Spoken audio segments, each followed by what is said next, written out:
Hello and welcome to IndieSider episode number 22, where I, Ken Gaddy of YouTube channel Gamebits, play indie games and then interview the developers. This week I have a game from Serenity Forge called Luna's Wandering Stars, a planetary physics-based puzzler. Let's check this out. So I've been playing a few of the levels and I have not gotten 100% on almost any of them, so I'm going to start back at the beginning here. Going to Mercury, back to level 1. So on this game, it might remind you a little bit of Angry Birds Space. You basically need to launch your little asteroid or moon around these various objects, and they'll be affected by a variety of real-world physics, Newtonian physics, objects that stay in motion tend to stay in motion and the like, and as they collect mass, they are affected by that. So you can see the red line indicates the direction. I'm going to throw it, but then there is that lighter purple arc that indicates its actual path based on its current weight. So let's see what happens. Let's see, trying to get it just right. Something like that. Let's try that. Alright, I got everything. Aren't I a smarty pants? Yay! Okay. So here we go again. Whoops. That looks like a good arc. A pretty easy level here so far. Want to get all the golds if you can. Applause! Fade to black. Cut to the next level. Now it says you could also be gathering a bunch of asteroids, then reach the goal before you want to, and you'll be all like, I didn't get any gold! So you can see that this has a little marker of 1. This has 2, 1, 2. That indicates how much weight you're going to be picking up with each of these objects. And they fill up the meter around your own little object. Now, since I picked up so many asteroids, the game ended before I could get all the gold. So can I actually go back and try that again? Maybe get more just plain old gold? Maybe. Oh no! Oh no! I'm going out of orbit! Come back! Okay, I got that one. Now am I gonna get it? Oh, I'm running out of time. 3 seconds left up here. 2, 1. Darn. Okay. Well, let's just skip that, because if it's hard to do, it's not worth doing, right? When you try a challenge twice, you get a little ghost path for your last try, just like in Mario Kart. So if you want to see your failure again, press space twice. Oh, that wasn't very good. So let's try... Ooh, a wide path on this one. This is going to be tricky.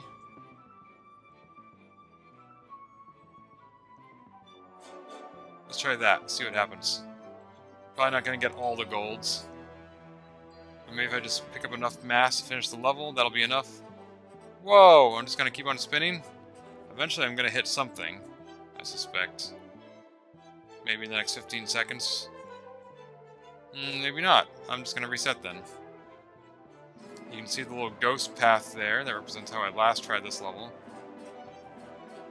That looks good. Let's try that. No! I picked up too much mass. Casual. Whatever.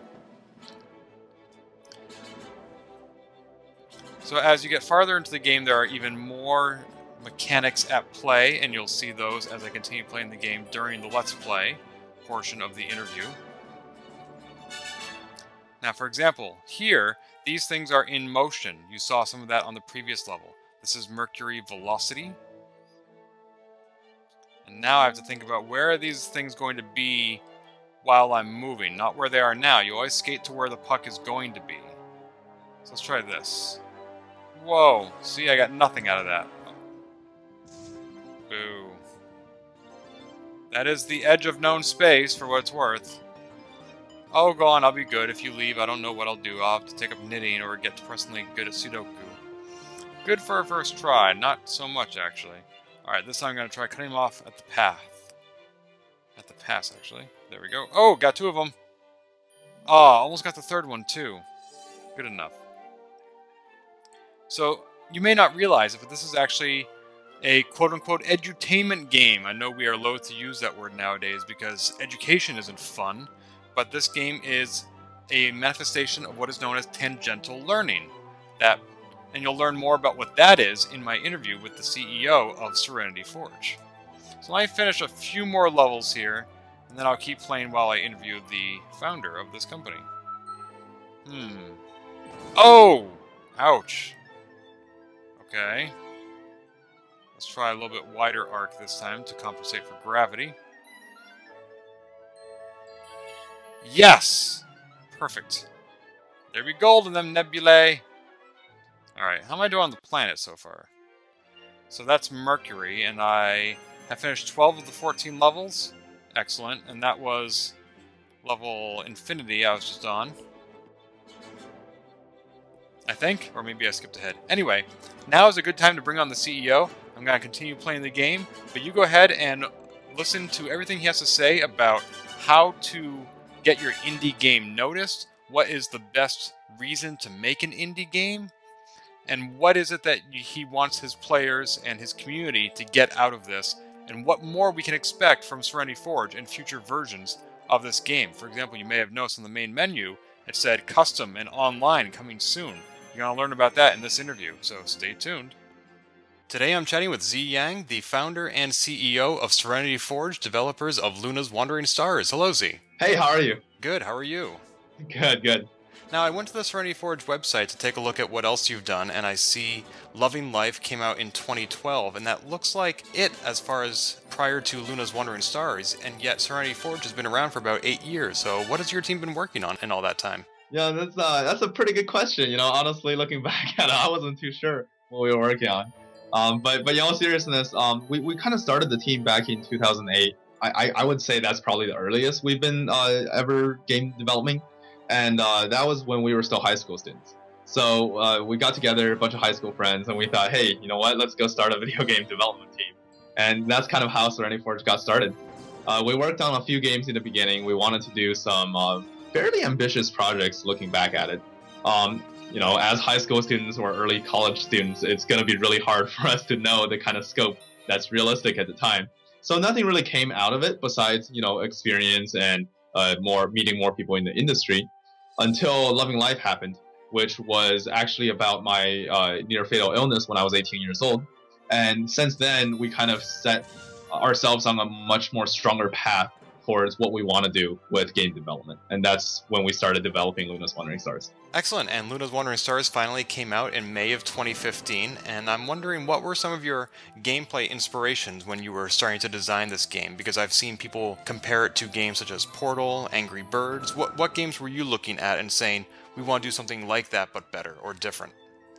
There's definitely a lot of inspirations from Portal. That's pretty spot on when it comes to the story and kind of the feels of the game. When you play the game, you kind of feel like the narrator is kind of like Portal, kind of like GLaDOS in a way. But ultimately, games like Space Camp are actually what really inspired this game itself. There's a physics simulation kind of like made for education here at University of Colorado when we were going to school. And I remember using that software for class, and I thought to myself, why is this so boring? You know, it's like physics, especially planetary physics, it should be a lot of fun. And we thought, hey, you know, there's a lot of games like Angry Birds out there on your phone that you can just play and you waste a lot of time playing it. Why not add something a little bit more to a simple puzzle game like that? So we kind of put the two and two together, and that's how Luna's Wandering Stars came to be. You mentioned that Portal inspired some of the story. Certainly there's a narrator there who's mocking the player as you go along. Do all those teases get strung together into a plot as players go along? There's never been a specific plot because we wanted to keep it more vague and more open for players' interpretation.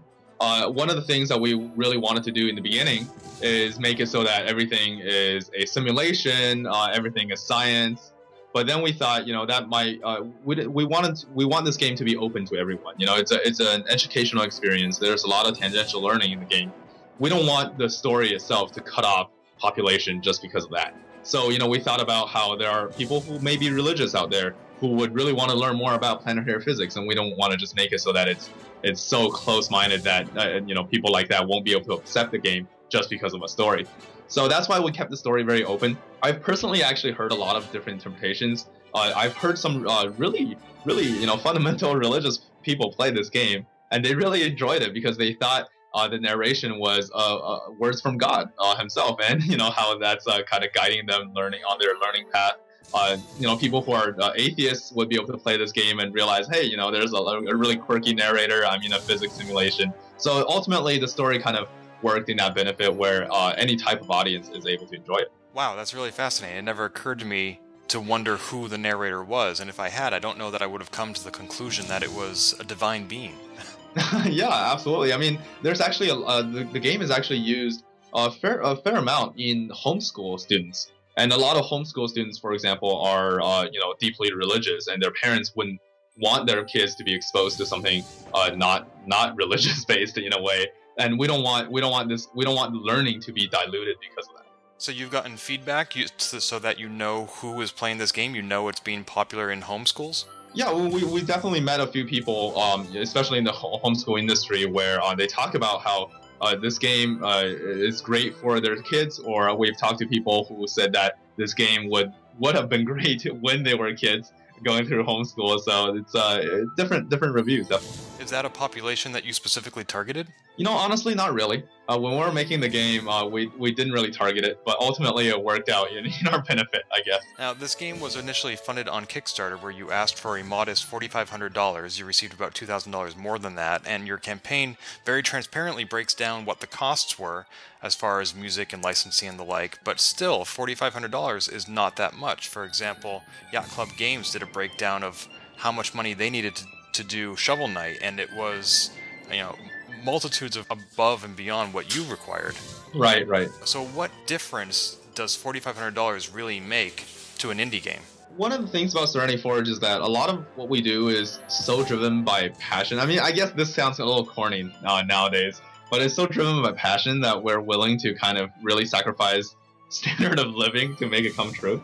And I think that's where that number mostly came from. It also came from the fact that we expected the game to come out much earlier. When we were running the Kickstarter, we were expecting the game to come out about half a year from that point on, and then it ended up taking about a year and a half, I think, since then, to kind of finally finish the game. So that, I guess that's why that number was so low, is because we were expecting a much shorter development time.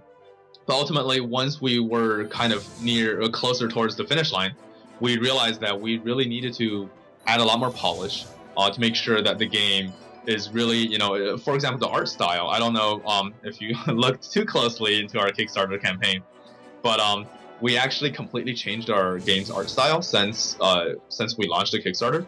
In the beginning of the game, we all had like weird-looking planet faces, and we were trying to target a much younger audience. And then over time, we realized that the art style really turned people off. And ultimately, is the physics, is the puzzle exploration. That's the fun part of the game. We didn't want something else to dilute players' experience because of it. Also in the Kickstarter video, I noticed your quote, which is that Serenity Forge's vision is to change the players' lives by challenging the way they think. I think it's really important to have a mission statement like that, because so many up-and-coming developers just want to break out into the market, and they make a game with the sole goal of it being fun without really thinking about what that means, or if there might be a larger mission that they might take into consideration. So I'm wondering, how did your mission statement influence the design of Luna's Wandering Stars? Yeah, absolutely. This kind of goes back to a while back when I was really ill, when I was 18 years old. That's when I realized that the game industry is pretty big. There's a lot of players in the game industry, and a lot of people are trying to do the same thing. It's just trying to increase sales, try to get revenue. I mean, I'm not saying that we don't want that. I'm saying that I feel like there's more you can do with the game medium overall. It's like I remember there's a quote by John Mackey. I don't know if you know a large it's a grocery store called Whole Foods, but the CEO of Whole Foods, John Mackey, he once said that a company to its profits is like a human to its food. For example, a person needs to eat in order to survive. That's a given. You can't really change that. But there's way more you can do with your life than just eat food. Just like how a company operates, you need profit in order to operate as a company. But there's way more you can do as a company, to benefit others, to benefit the world, to change society for the better, than just try to raise as much profits as possible. So I guess that's kind of where this whole vision came from. And Luna's Wandering Stars, I think it's a great way for us to add more educational value in the video game industry overall. You compare the game to Angry Birds earlier. Yeah, it is very similar to Angry Birds. Angry Birds is super addicting. When you play the game, it's hard to put it down. You always try to get the highest scores, whatever, or compete with your friends. Why not add something more to it, right?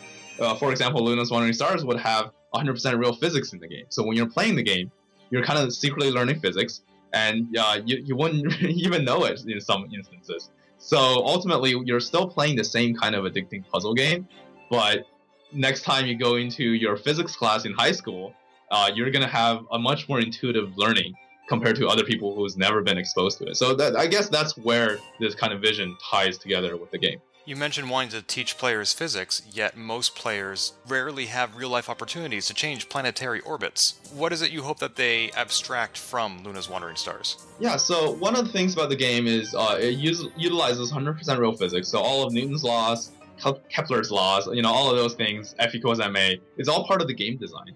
So when you, the game is actually, I know educators out there who actually use this game to do real simulations of how things would do. For example, you can assign mass numbers. We're working on the editor right now. It's not fully released, but in the editor, you can assign a certain mass, assign certain radius to each planet, each moon, and then just give it a force and have it orbit the planet. And that would behave the same exact way it would in real life. For players to be exposed to something like this, I feel like it's a very powerful tool in a way.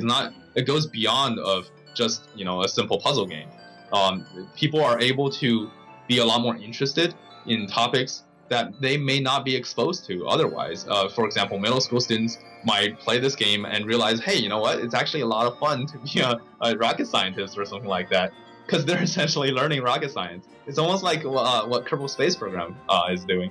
And yet you're not hammering the players over the heads with terms like Newton and Kepler and F equals ma, so they may not be picking up on that or may not be aware of it. Right, and that's kind of where tangential learning comes into play. It's all about exposing them to new information as opposed to building an educational game, right? I'm sure you've heard of the term educational game. No one likes it. We don't like it. Ultimately, when we made the game, we were focusing on fun first and foremost. And then we thought about what we could do beyond fun. You did mention tangential learning in your Kickstarter, and I read up on it a little bit on Wikipedia, but for those who haven't, can you explain to us what that is and how it relates to Luna's Wandering Stars?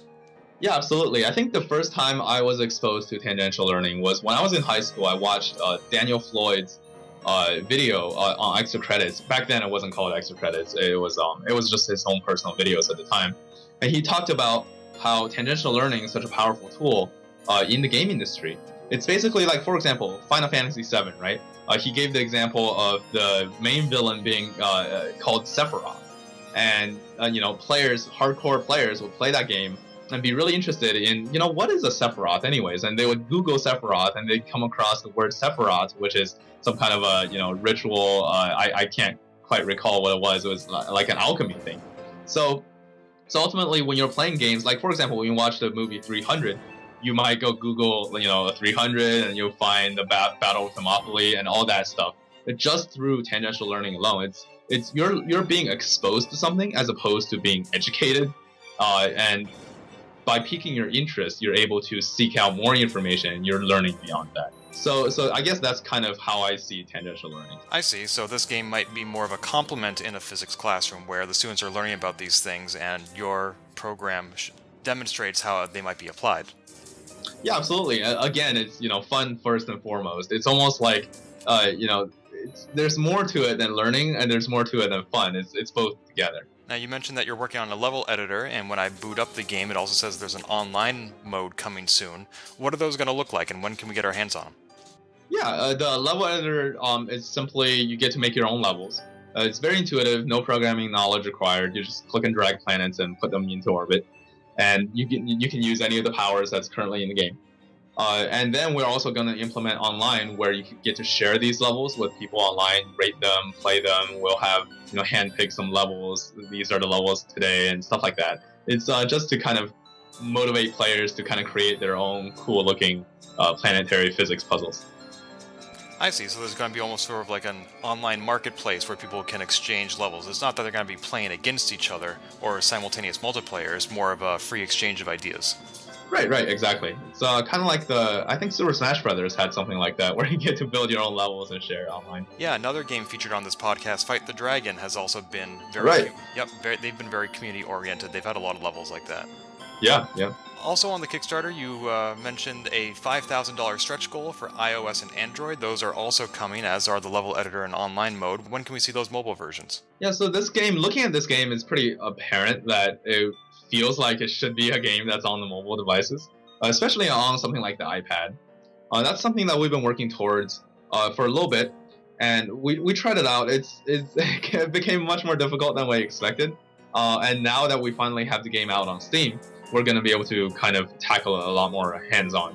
I think, what was it, World of Goo, when it first came out, it took them 3 years? I think it was 3 or 4 years until they finally were able to port it onto mobile devices like the iPad.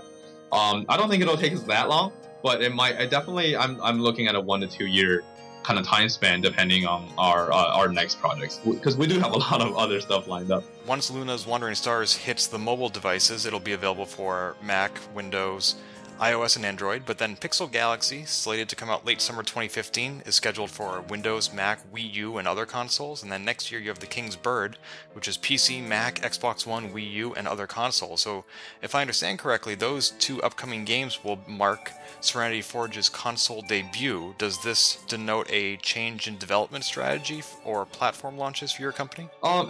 Yes and no, in certainly different ways.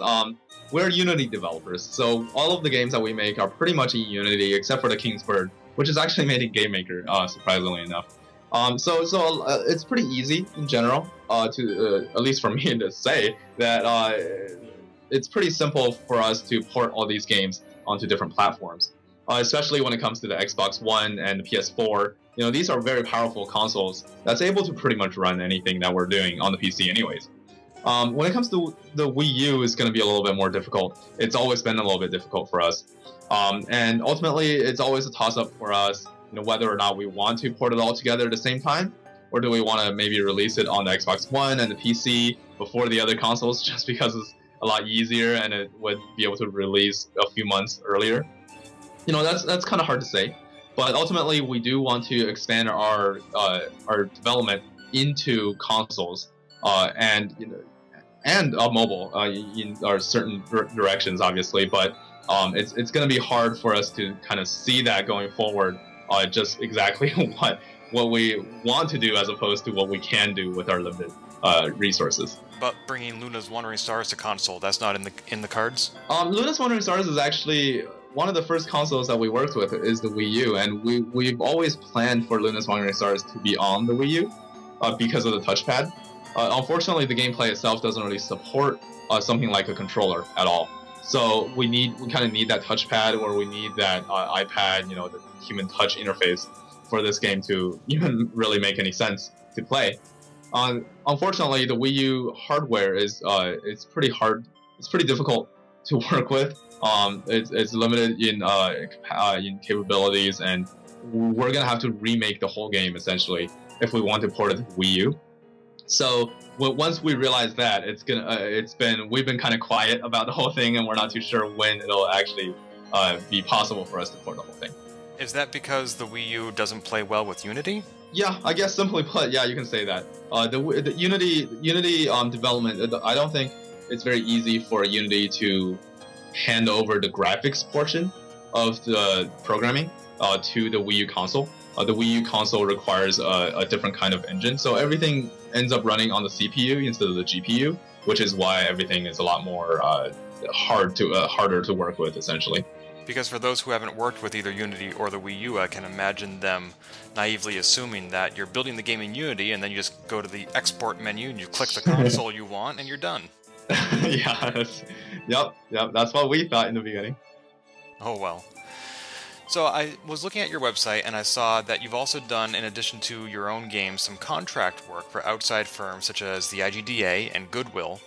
How do those contract gigs advance Serenity Forge's mission of challenging the way people think? You know, a lot of the contract work that we do is very, very much so aligned to what we believe in as a team. In fact, I don't think any of our contracts don't perfectly align with our vision. One of the examples I can give you is actually right now they're doing a rebranding of their company. It's called Wobble Fun, and Relevant Play is another one.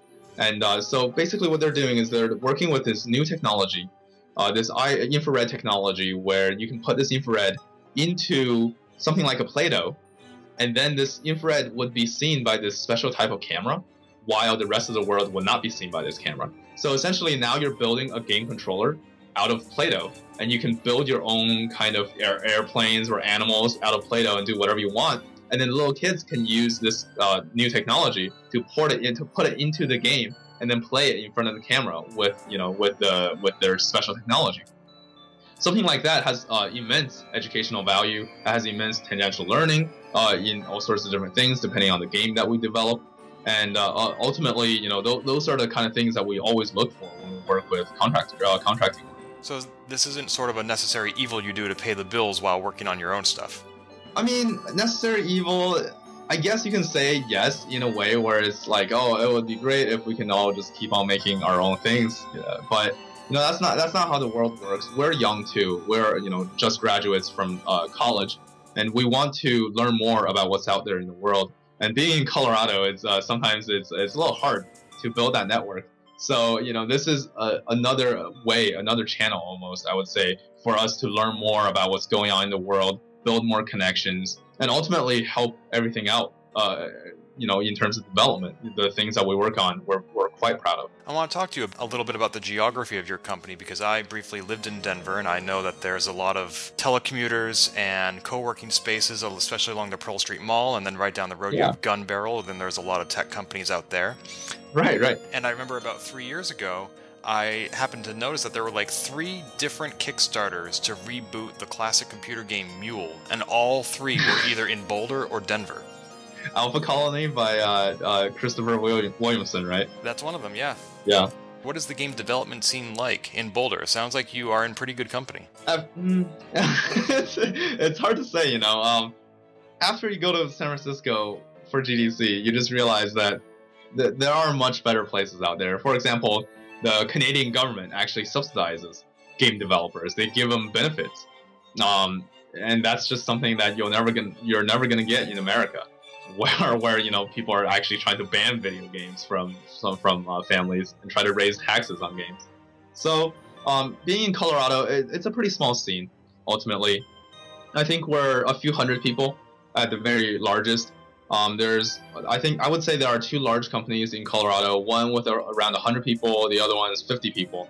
And everyone else is pretty much just indies. I would not be surprised if we were like the 3rd or 4th largest team in Colorado, just because we have like 10 people here.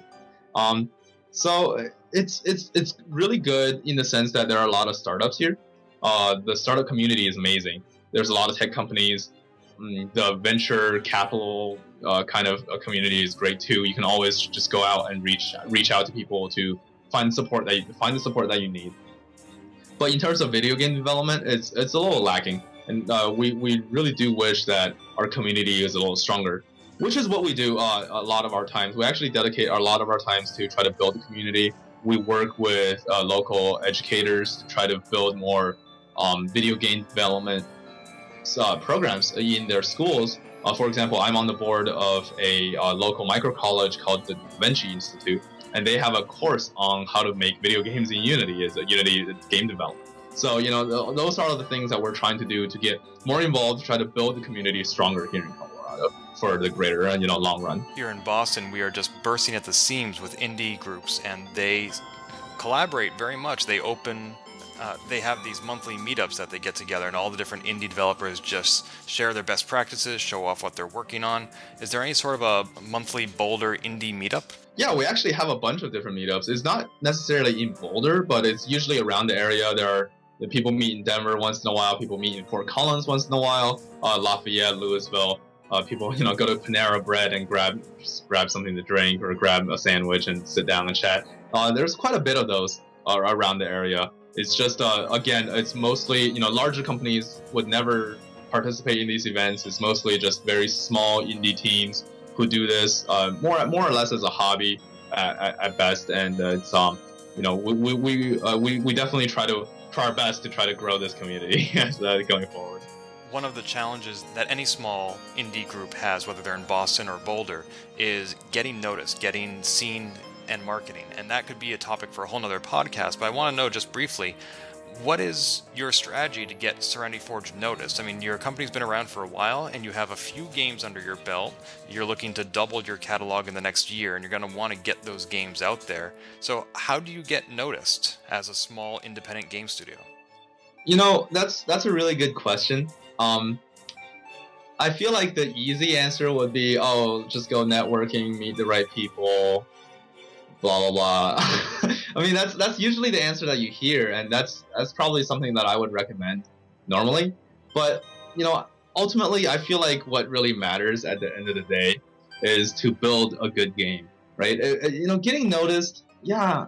I mean, of course, there's a lot of things you can do to go out there and try to network and try to build connections to try to get noticed. But if you build a good game, one person's going to play it, and he's going to recommend it to 10 of his friends, and then those 10 friends will recommend it to 10 of their friends. And ultimately, you don't need to go around and try to go do marketing anymore, right? It's I feel like a lot of the indie scene, a lot of the video game development scene in general don't realize that. It's building high quality games, building games that really enhance players' lives and really give back to them something after they're done playing. I feel like that's the most important part to game marketing. And I think a lot of people feel like, just because you're indie, you don't have the money like Microsoft to kind of throw money at marketing until it works kind of strategy. Indie games can't succeed. Well, I don't think that's quite true. I think ultimately it comes down to your vision and what you want to do with your games. And instead of building a game for yourself and great, I built this game that I really like, I think it's way more important to think about building a game that the community would like, building a game that fans would like, building a game that would actually enhance people's lives at the end of the day. So I don't know if that's the answer you're kind of looking for, but that's just kind of something that I've been thinking about. No, it's great to be thinking about the larger implications of your game and who's going to enjoy it, but you said don't make a game just for yourself. I think it's also important to make a game that you also like. If you can't see yourself playing your own game, then you've done something wrong. Yeah, of course. I mean, that wasn't exactly what I meant, I guess. It's like, when you're involved in the scene for so long, you meet developers who kind of have, the pipe dream of, if I build this awesome MMORPG by myself in the next, 2 months, then it'll be amazing because I just believe that. After working at it for a few years now, in the beginning we did think that way, and then nowadays it's a lot more clear to us that it's more important to kind of give back with the time that you have. No, I think that's an excellent philosophy, and I hope that it serves you very well with Luna's Wandering Stars and with all the other games that are coming out. Luna's Wandering Stars can be found on your website at serenityforge.com, and on Twitter and Facebook, your company is Serenity Forge. Is there anywhere else that we should be looking for you or your team online? No, that's pretty much it. I mean, I have my own Twitter account as well. It's just at Zhenghua Yang, which is my full name. Super hard to spell. I don't know if you care. I'll put a link to that in the show notes. Excellent. And any parting shots you want to leave with our listeners with?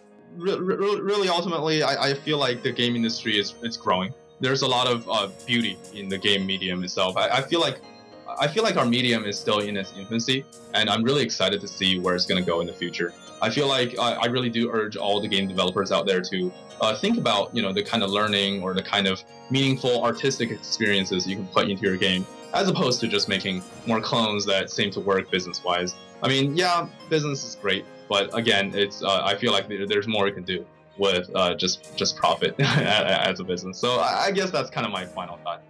Yeah, I get a lot of pitches to have various games on this show, and Luna's Wandering Stars stood out because there are so many I get that are either Angry Birds or Flappy Bird clones, and I spent a few minutes with Luna's Wandering Stars, and I'm like, no, this is its own thing. They're doing something different here. I like that. Thank you so much. And thank you for coming on the show. I appreciate your time. Yeah, absolutely.